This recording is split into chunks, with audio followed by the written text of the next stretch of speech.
Quality is not an act, it is a habit. There is no great genius without some touch of madness. It is the mark of an educated mind to be able to entertain a thought without accepting it. Happiness depends upon ourselves. The aim of art is to represent not the outward appearance of things, but their inward significance. You will never do anything in this world without courage. It is the greatest quality of the mind next to honor. The worst form of inequality is to try to make unequal things equal. A friend to all is a friend to none. Well begun is half done. The roots of education are bitter, but the fruit is sweet. Those that know, do. Those that understand, teach. Hope is a waking dream. Personal beauty is a greater recommendation than any letter of reference. Courage is the first of human qualities because it is the quality which guarantees the others. We make war that we may live in peace. What it lies in our power to do, it lies in our power not to do. The aim of the wise is not to secure pleasure, but to avoid pain. Change in all things is sweet. Mothers are fonder than fathers of their children because they are more certain they are their own. The soul never thinks without a picture.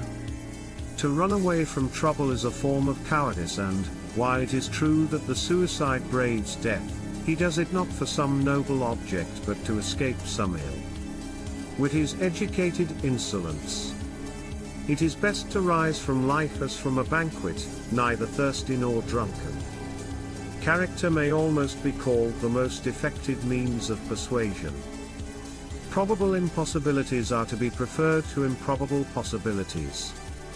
Those who educate children well are more to be honored than they who produce them, for these only gave them life, those the art of living well. Education is an ornament in prosperity and a refuge in adversity. The whole is more than the sum of its parts. Love is composed of a single soul inhabiting two bodies. Anybody can become angry, that is easy, but to be angry with the right person and to the right degree and at the right time and for the right purpose, and in the right way, that is not within everybody's power and is not easy. Whosoever is delighted in solitude is either a wild beast or a god. I count him braver who overcomes his desires than him who conquers his enemies, for the hardest victory is over self. In all things of nature there is something of the marvelous. At his best, man is the noblest of all animals, separated from law and justice he is the worst. Pleasure in the job puts perfection in the work. The energy of the mind is the essence of life. The ideal man bears the accidents of life with dignity and grace, making the best of circumstances. Good habits formed at youth make all the difference. Republics decline into democracies and democracies degenerate into despotisms. He who is unable to live in society, or who has no need because he is sufficient for himself, must be either a beast or a god. The law is reason, free from passion. The secret to humor is surprise.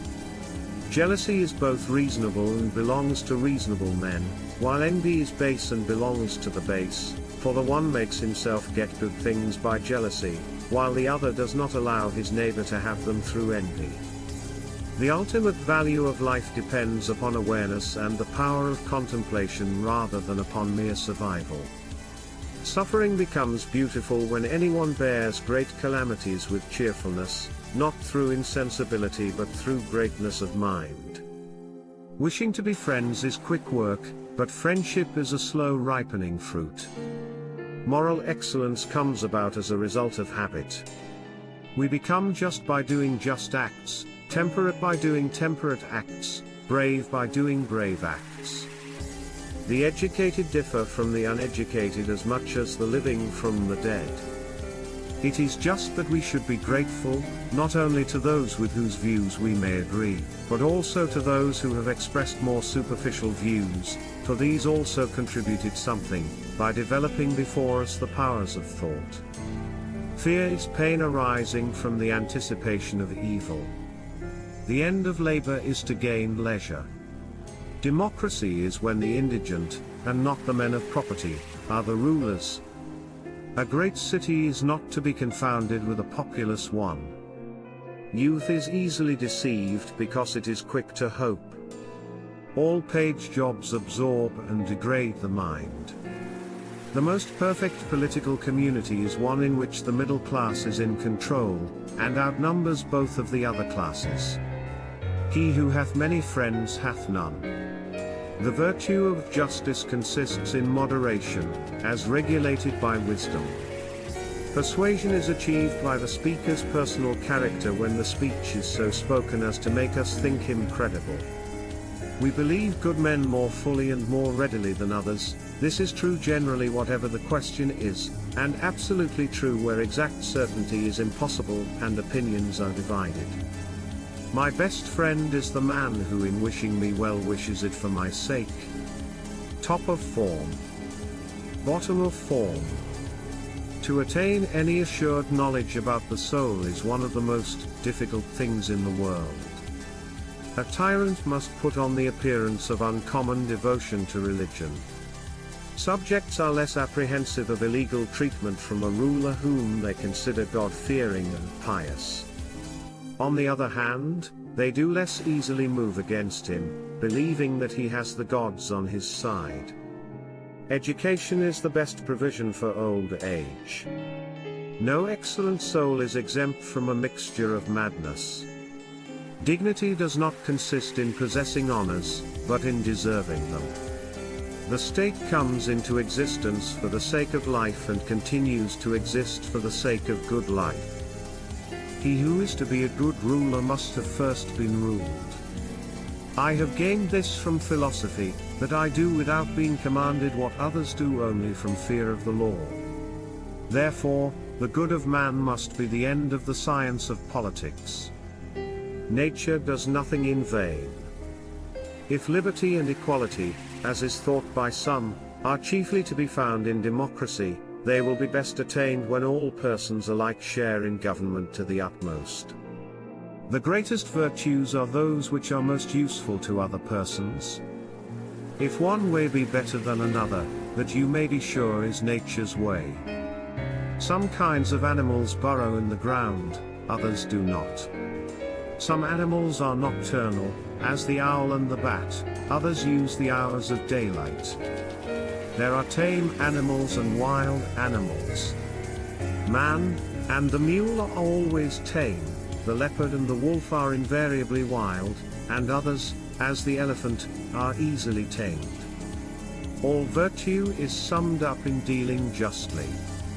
We are not angry with people we fear or respect. As long as we fear or respect them, you cannot be afraid of a person and also at the same time angry with him. Man is by nature a political animal. Men acquire a particular quality by constantly acting in a particular way. Our judgments when we are pleased and friendly are not the same as when we are pained and hostile. Of all the varieties of virtues, liberalism is the most beloved. Poetry is finer and more philosophical than history, for poetry expresses the universal, and history only the particular. Bring your desires down to your present means. Increase them only when your increased means permit. Inferiors revolt in order that they may be equal, and equals that they may be superior. Such is the state of mind which creates revolutions. For as the eyes of bats are to the blaze of day, so is the reason in our soul to the things which are by nature most evident of all. Thou wilt find rest from vain fancies if thou do every act in life as though it were thy last. The moral virtues, then, are produced in us neither by nature nor against nature. Nature, indeed, prepares in us the ground for their reception, but their complete formation is the product of habit. misfortune shows those who are not really friends. In poverty and other misfortunes of life, true friends are a sure refuge. The young they keep out of mischief, to the old they are a comfort and aid in their weakness, and those in the prime of life they incite to noble deeds. In making a speech one must study 3 points. First, the means of producing persuasion, second, the language, third, the proper arrangement of the various parts of the speech. We praise a man who feels angry on the right grounds and against the right persons and also in the right manner at the right moment and for the right length of time. It is clearly better that property should be private, but the use of it common, and the special business of the legislator is to create in men this benevolent disposition. The poet, being an imitator like a painter or any other artist, must of necessity imitate one of 3 objects: things as they were or are, things as they are said or thought to be, or things as they ought to be. The vehicle of expression is language, either current terms or, it may be, rare words or metaphors. All human actions have one or more of these 7 causes: chance, nature, compulsions, habit, reason, passion, desire. The one exclusive sign of thorough knowledge is the power of teaching. There was never a genius without a tincture of madness. Without friends no one would choose to live, though he had all other goods.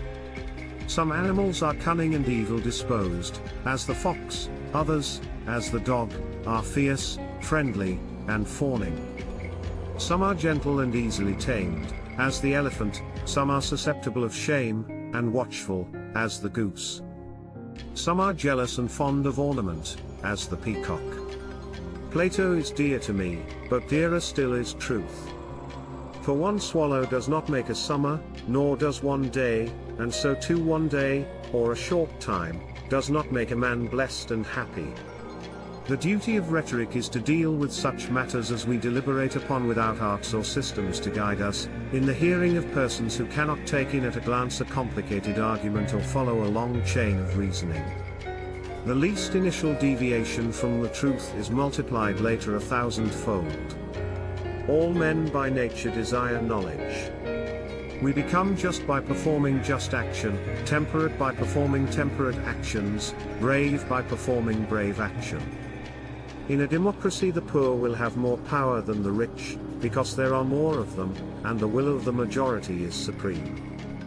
Friendship is essentially a partnership. Men create gods after their own image, not only with regard to their form but with regard to their mode of life. Even when laws have been written down, they ought not always to remain unaltered. Excellence, then, is a state concerned with choice, lying in a mean, relative to us, this being determined by reason and in the way in which the man of practical wisdom would determine it. Every art and every inquiry, and similarly every action and choice, is thought to aim at some good, and for this reason, the good has rightly been declared to be that at which all things aim. Democracy arises out of the notion that those who are equal in any respect are equal in all respects, because men are equally free, they claim to be absolutely equal. Bad men are full of repentance. Perfect friendship is the friendship of men who are good, and alike in excellence, for these wishes well alike to each other qua good, and they are good in themselves. The gods too are fond of a joke. Courage is a mean with regard to fear and confidence. Most people would rather give than get affection. The wise man does not expose himself needlessly to danger, since there are few things for which he cares sufficiently, but he is willing, in great crises, to give even his life, knowing that under certain conditions it is not worthwhile to live. Men are swayed more by fear than by reverence. For though we love both the truth and our friends, piety requires us to honor the truth first. The young are permanently in a state resembling intoxication. The generality of men is naturally apt to be swayed by fear rather than reverence, and to refrain from evil rather because of the punishment that it brings than because of its own foulness. It is unbecoming for young men to utter maxims. It is not once nor twice but times without number that the same ideas make their appearance in the world. No one loves the man whom he fears. we must no more ask whether the soul and body are one than ask whether the wax and the figure impressed on it are one. Both oligarch and tyrant mistrust the people, and therefore deprive them of their arms. Politicians also have no leisure, because they are always aiming at something beyond political life itself, power and glory, or happiness. Bashfulness is an ornament to youth, but a reproach to old age. Homer has taught all other poets the art of telling lies skillfully. No notice is taken of a little evil, but when it increases it strikes the eye. Hence poetry is something more philosophic and of graver import than history, since its statements are rather of the nature of universals, whereas those of history are singulars. A constitution is the arrangement of magistracies in a state. What the statesman is most anxious to produce is a certain moral character in his fellow citizens, namely a disposition to virtue and the performance of virtuous actions. Man is the only animal capable of reasoning, though many others possess the faculty of memory and instruction in common with him. Some animals utter a loud cry. Some are silent, and others have a voice, which in some cases may be expressed by a word, in others, it cannot. There are also noisy animals and silent animals, musical and unmusical kinds, but they are mostly noisy about the breeding season. It is Homer who has chiefly taught other poets the art of telling lies skillfully. Long-lived persons have one or two lines which extend through the whole hand, short-lived persons have two lines not extending through the whole hand. Temperance is a mean with regard to pleasures. No one would choose a friendless existence on condition of having all the other things in the world. Law is mind without reason. The beginning of reform is not so much to equalize property as to train the noble sort of natures not to desire more, and to prevent the lower from getting more. A sense is what has the power of receiving into itself the sensible forms of things without the matter, in the way in which a piece of wax takes on the impress of a signet ring without the iron or gold. Persuasion is clearly a sort of demonstration, since we are most fully persuaded when we consider a thing to have been demonstrated. Piety requires us to honor truth above our friends. Those who excel in virtue have the best right of all to rebel, but then they are of all men the least inclined to do so. In constructing the plot and working it out with the proper diction, the poet should place the scene, as far as possible, before his eyes. In this way, seeing everything with the utmost vividness, as if he were a spectator of the action, he will discover what is in keeping with it, and be most unlikely to overlook inconsistencies. A tragedy is a representation of an action that is whole and complete, and of a certain magnitude. A whole is what has a beginning and middle and end. A statement is persuasive and credible either because it is directly self-evident or because it appears to be proved from other statements that are so. He who can be, and therefore is, another's, and he who participates in reason enough to apprehend, but not to have, is a slave by nature. Different men seek after happiness in different ways and by different means, and so make for themselves different modes of life and forms of government. But if nothing but soul, or in soul mind, is qualified to count, it is impossible for there to be time unless there is soul, but only that of which time is an attribute, i.e., if change can exist without soul.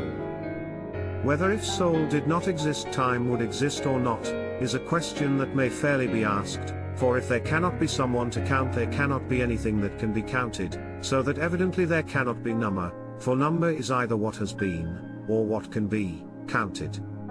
The true and the approximately true are apprehended by the same faculty. It may also be noted that men have a sufficient natural instinct for what is true, and usually do arrive at the truth. Hence the man who makes a good guess at truth is likely to make a good guess at probabilities. Rhetoric may be defined as the faculty of observing in any given case the available means of persuasion. This is not a function of any other art. The eyes of some persons are large, others small, and others of a moderate size, the last mentioned are the best. And some eyes are projecting, some deep-set, and some moderate, and those which are deep-set have the most acute vision in all animals, The middle position is a sign of the best disposition.